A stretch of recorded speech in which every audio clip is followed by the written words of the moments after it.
A killer on trial for the murder of a mother who was raped then burned alive in her abandoned car has told jurors he was in a relationship with the victim and had nothing to do with her death.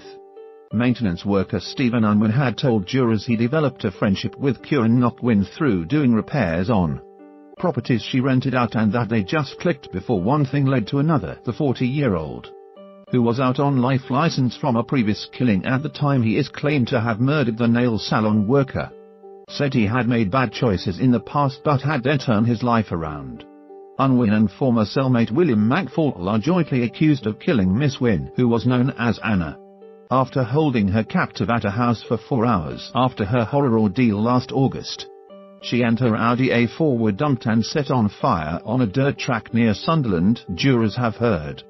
The 28-year-old nail salon workers may have been still alive when the blaze was started and could only be identified through dental records. Unwin, 40, of Horton, and McFall, 51, of Blackpool, both deny rape and murder, giving evidence from the witness box. Unwin has denied he had anything to do with Miss Wynne's rape or murder. He told the court he had first met Miss Wynne in around April last year when he was asked to show her around a rental property on behalf of an agent he was working for. Unwin told the court they kept in touch, would meet for coffee, and that he started doing work on properties she was renting out after they built up a trust. He said the relationship then started to become personal in around May. Unwin told jurors she said she was having lots of issues with her ex-partner. She found Englishmen were more polite, stuff like that. Unwin told the court Miss Wynne started visiting his home, met his child, and he met her young son. He said it was in around June one thing led to another and their friendship became physical.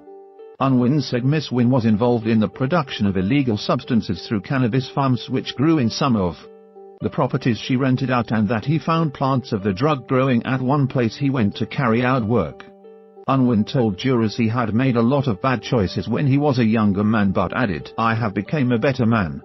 I have turned my life around since the past." Prosecutor Jamie Hill QC has told jurors about the bad character of the two men, which includes them, separately, setting fires and murdering people. Jurors have been told the men met while serving their life sentences at HMP Swaleside in Kent.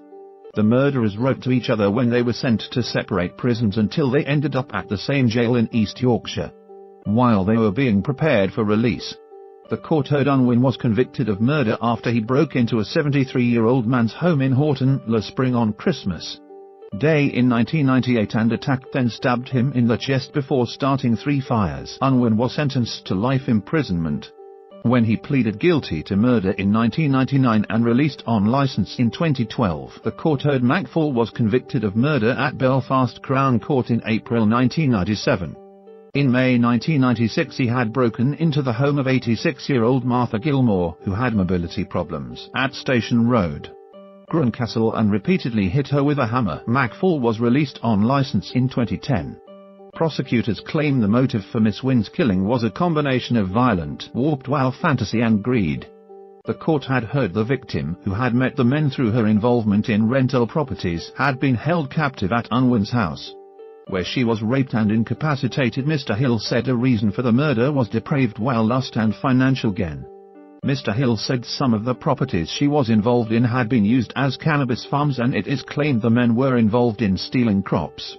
The court heard it is unclear why the single mum, who was tiny in stature, visited Unwin's house on August 14, but prosecutors say she walked into a trap and was carried out, dying in a plastic sheet by one of her killers. The court heard DNA, CCTV and strands of circumstantial evidence can shed some light onto the terrifying ordeal the victim endured.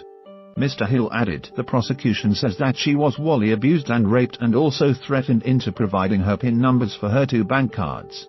It may be that they were also after the whereabouts of other cannabis growers. When the defendants had finished abusing her and gained access to her money, they decided to dispose of her, determined to destroy the evidence of what they had been doing. The court heard the victim's DNA was found inside the marble lounge pants Unwin had been wearing, and there were traces in McFall's shorts. Both men deny murder and rape. The trial continues.